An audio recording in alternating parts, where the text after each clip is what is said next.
According to scientific theories, a human can only endure a few minutes without oxygen underwater before perishing, even while neonates are partially acclimated to the water and their mother's womb. This does not mean that they can withstand prolonged submersion without dying. Adam, a young child in trouble after being dumped underwater by his grandmother, was experiencing precisely this. He was about to run out of time when a wonderful miracle happened. His grandma Mary did not intentionally cast the infant into the river. She was actually a good-hearted woman who could have led a regular life with the right treatment. Sadly, her schizophrenia was not promptly treated by medical specialists due to superstitions and financial limitations. People she confided in about her illness either wrote her off as insane or assumed she was just looking for attention.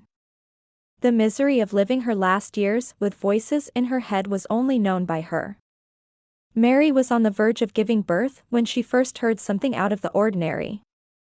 Very near to her ear, a dreadful voice hissed, "The child you are about to give birth to will be your curse. She will abandon you when you need her most."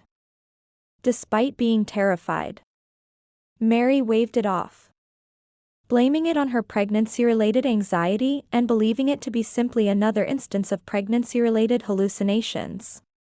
A few days after the delivery, she was in the room alone herself with her infant when she heard the same voice again, asking her to kill her. "It is time." This made her even more concerned. Fearing for her life, the pious Mary prayed more to her deity in an attempt to ward off what she thought was a demon attempting to take control of her. Her life returned to normal for over 2 years after her prayers appeared to have been answered, and she never heard anything strange again. The demon from Mary's past reappeared at the exact moment she believed she had triumphed over her difficulties. The voice returned, whispering in Mary's ear, "You're still on time, get rid of her." This occurred just as her daughter was starting to walk and taking her first steps. "Those little feet that are just learning to walk will be gone tomorrow." Mary had never before sobbed so uncontrollably. She sobbed uncontrollably, helpless in the face of what she believed to be an evil spirit tormenting her. She confided in her abusive and unfaithful spouse during her lowest point. He took advantage of the situation to call her crazy and then abandoned her to deal with her problems on her own, rather than offering any kind of help. Now that Mary was a mother and fighting a sickness, she had to find a way to make ends meet. She became a washerwoman and washed clothing in the river because the town's water costs were too expensive. Since she was alone, she couldn't help but bring her daughter along on every trip. At the river, the voice persisted in haunting her, pleading with her to abandon her daughter in the water and let her drown. It didn't matter how much Mary loved her kid or how determined she was to keep her safe, her condition only became worse as her emotional and nervous breakdown progressed. The fortitude to face each day's labor came from her prayers, which were her sole source of comfort. However, her best attempts were in vain, the voices persisted, and the sobbing and nightmares that followed were all symptoms of a demonic attack. Worse. The people in her inner circle who she confided in either ignored her worries, assumed she was insane, or saw her as an attention seeker. Regrettably, things were not going to get much better. Mary believed that the demon's only purpose in tormenting her daughter when she was a little girl. But Mary's dread that the voice's terrible prophecies may come true rose as the youngster matured. She did her best to raise her daughter with love and faith. But her daughter became a defiant adolescent who was resistant to guidance and violent when scolded. Things deteriorated when the girl hit her teenage years.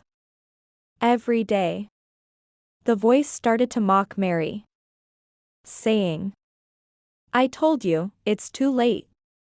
Nothing needs to be done. She'll be leaving you soon. Mary's concerns appeared well-founded as her daughter's actions became more concerning. The young lady began attending to parties at night, staying out late, or even going on overnight trips without telling her mother where she was. Reprimanding or disciplining her didn't seem to be working because the girl kept living a carefree lifestyle. Then something occurred that Mary believed would put an end to her issues for good. Her daughter broke down in sobs and admitted to being pregnant.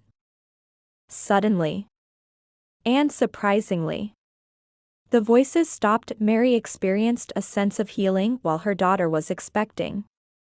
The elder woman thought she was conquering the terrible ghost that had followed her, and hoped that the haunting presence of her past had finally ended. She pledged not to give up on her daughter and gave her all of her support. But once the baby, Adam, was born, her daughter finally moved out, leaving Mary by herself to care for the young child.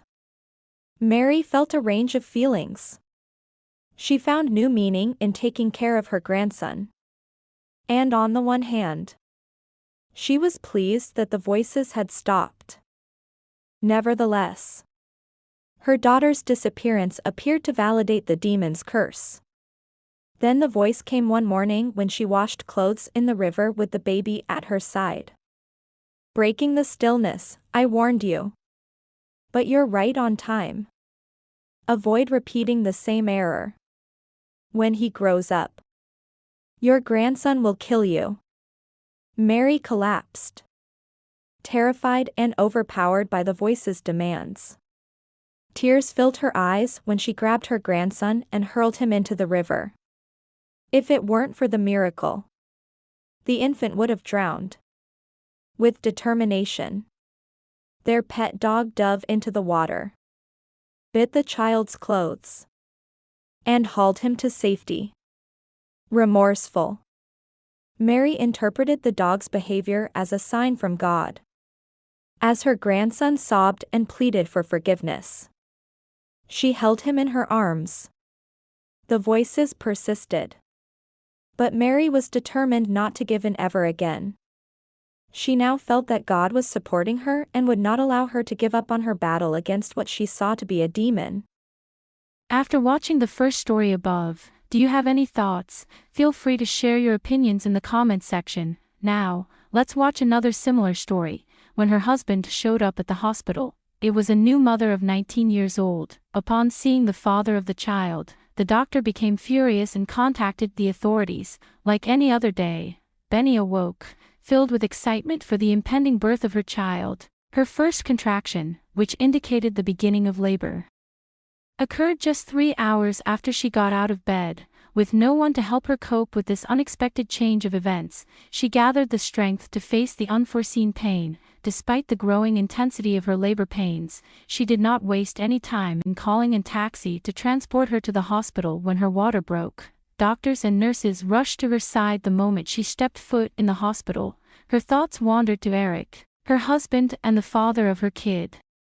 As she sobbed tears of grief and loneliness, his absence made Benny feel even more emotionally challenged and uncomfortable, and she missed his reassuring presence at this momentous day. Despite her mother being informed and en route to the hospital, Benny remained overcome with grief over Eric's absence. She felt a surge of energy and delight as the physicians monitored her vital signs and got her ready for labor when, out of the blue, her phone called. Her expression changed to one of pure joy when she heard Eric's voice. He was told that Benny was about to give birth and was being taken to the hospital. Benny had a range of emotions upon hearing that Eric was about to arrive. Thoughts of him being there brought her excitement, but the knowledge that he wouldn't be able to see the delivery brought her pain as well. Benny, unfazed, gathered her strength and took a long breath in preparation for what lay next. She fought valiantly, her love for her unborn child and the encouragement of the medical staff serving as her compass. Contrary to Benny's expectations and anxieties, the labor process was unexpectedly easy and peaceful. Much to her relief, the room was replete with the powerful cries of a newborn. Within minutes of exerting great effort, the realization that she had just given birth to a stunning baby girl filled her with overwhelming delight. Holding her lovely daughter for the first time brought Benny immense joy and affection. Even though the baby cried loudly, everyone was celebrating the arrival of the newborn, and the room was ablaze with excitement and awe. With a heart full of love and thankfulness for this new life, Benny gazed at her tiny girl with awe and devotion. She had no idea that this would be the start of a journey full of unanticipated turns that would change both their lives and Eric's in ways they could never have predicted. Benny smiled softly as she observed her newborn sleep soundly. The soft rising and falling of the baby's chest was like a comforting salve, settling the storm of feelings inside her. Her daughter, bundled up in a cozy blanket, looked a lot like Eric, with her well-known black curls and a jawline that matched his.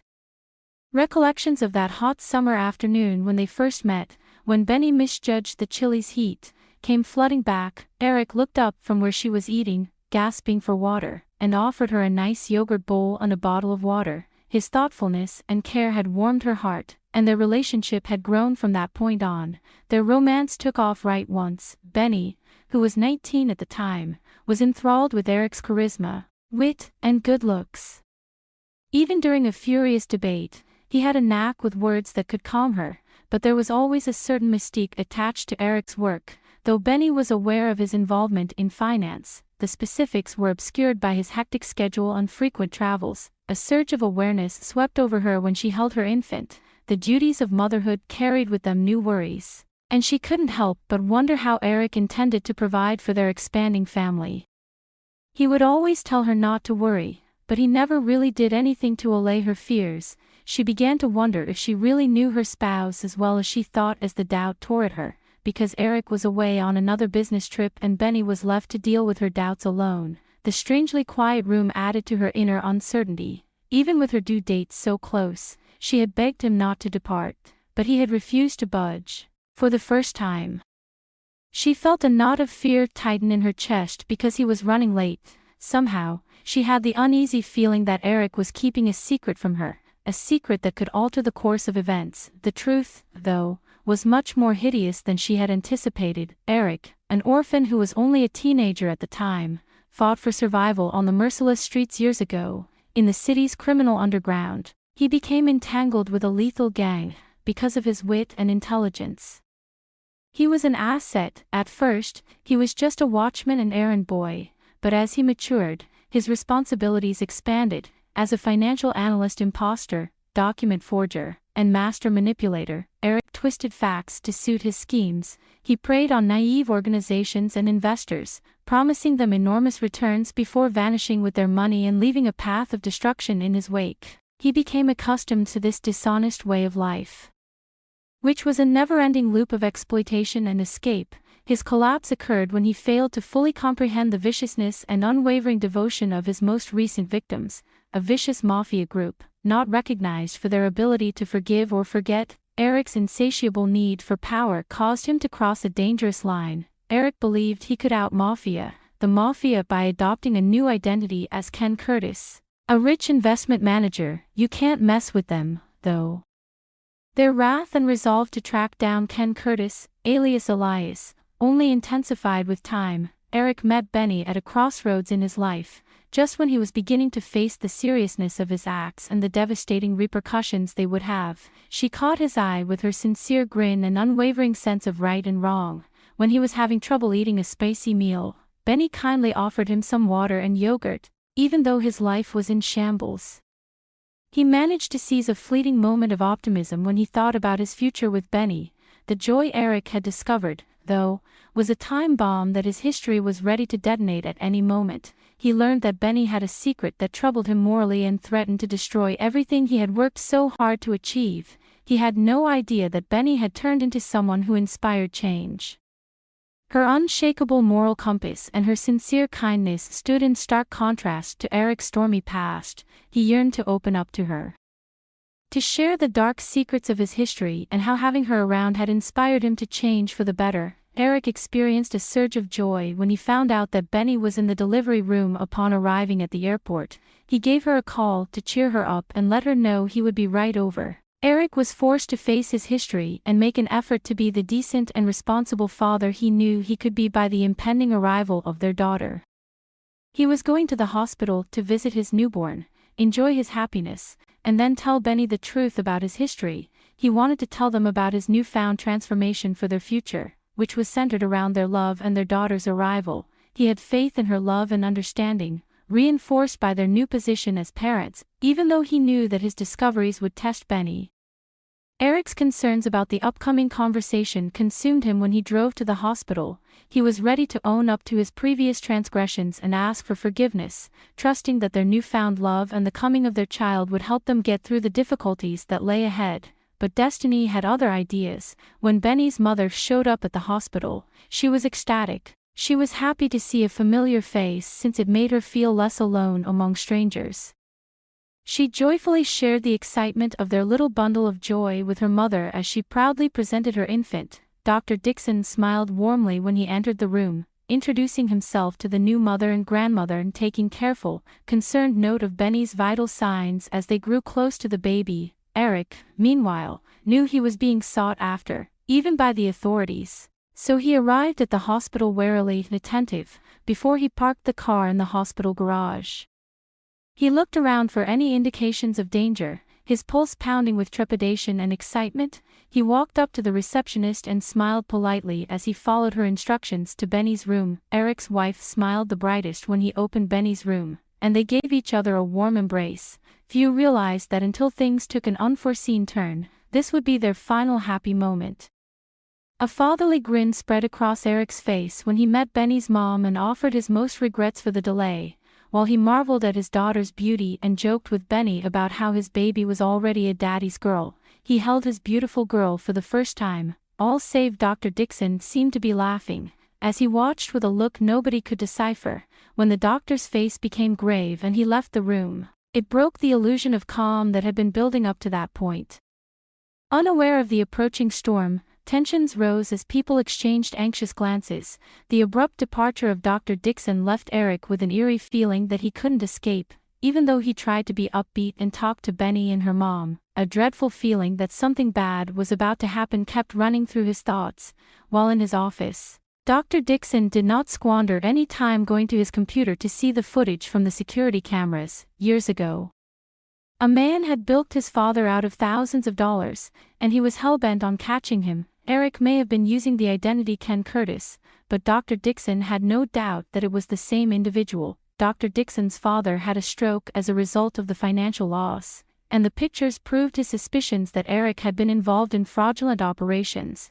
Immediately upon learning the devastating news, Dr. Dixon contacted his father to break the news. His cautious but resolute father wanted hard proof before taking the situation to the next level. There was no wiggle space in Dr. Dixon's unwavering assurance regarding Eric's genuine identity and behavior. A pivotal decision was made by Dr. Dixon's father with a heavy heart but a determined mind. Now that Eric was revealed as the evasive scam artist responsible for so much misery, he phoned the FBI, giving them confirmed facts and demanding prompt action to capture him. Dr. Dixon went back to Benny's room in the meantime and talked to the new dad, trying to keep him centered around the bed and composed. When Dr. Dixon's father called the FBI urgently, the wheels of justice started to revolve. Agents on the ground received the intelligence and worked together to find and capture Eric, also known as Ken Curtis, before he could flee once more. Eric made a snap decision as his discomfort increased as a result of Dixon's actions, the doctor's demeanor, and his own gut feelings. He stood up suddenly, explaining away his actual urgency with an excuse of being exhausted from his lengthy travel and the need for a fast snack. Feeling danger coming, Eric knew deep inside he had to get out now. Eric left the room, looking around, his anxiousness concealed by a casual demeanor when he told Benny and her mother of his temporary departure. He searched for any indications of odd behavior or monitoring, but nothing seemed out of the ordinary. But his suspicions remained, warning him to exercise caution. Eric purposefully turned to look behind him in case there were any potential attackers as he moved through the hospital hallways. Nothing seemed out of the ordinary, despite his best attempts, but as he got closer to the exit door, his sensation of dread grew stronger. He peered outside to see if there were any indications of dangerous or suspicious activity, but he saw none. All the same, his gut told him to get out right away. Eric's anxiety seemed justified when he arrived to his car in the parking lot. Abruptly, A van had obstructed his car's rear end, making it impossible for him to reverse. Eric's worst fears were realized when he saw the unmistakable sight of armored men brandishing weapons. The FBI had captured him and they were going to target him. His survival instincts took over with adrenaline coursing through his veins. But he was unable to flee due to the FBI officer's prompt response. As the reality of his circumstances dawned on Eric, his chances of avoiding capture faded when he was encircled, shackled, and taken into custody. Dr. Dixon came into the room looking serious as he watched the situation play out. Benny's heart fell. She hadn't heard from the FBI about Eric's arrest yet, but the doctor's gloomy expression told her that something major was wrong. Dr. Dixon started up by describing how Eric had been arrested years prior for allegedly cheating his father of a substantial amount of money. Dr. Dixon initially thought Benny could be complicit in Eric's machinations, but upon seeing the astonishment and surprise in her eyes, he concluded she was ignorant of her husband's troubled past. Benny's face broke down into tears when the gravity of the situation struck her. Having to accept both Eric's betrayal and his detention was the worst day of her life. Benny knew she had to get the courage to continue even in the midst of the chaos and suffering. An infant to tend to and adore served as a reminder of her love for Eric prior to everything falling apart. Benny braced herself for an unknown future, her mother by her side for comfort. Although she was unsure of Eric's length of sentence, she was resolved to tackle the difficulties head-on with fortitude and love for her son. After watching the stories above, do you have any thoughts? Feel free to share your opinions in the comments section. If you enjoyed our video, please like, subscribe, and share our channel. That's all about today's stories. See you next time.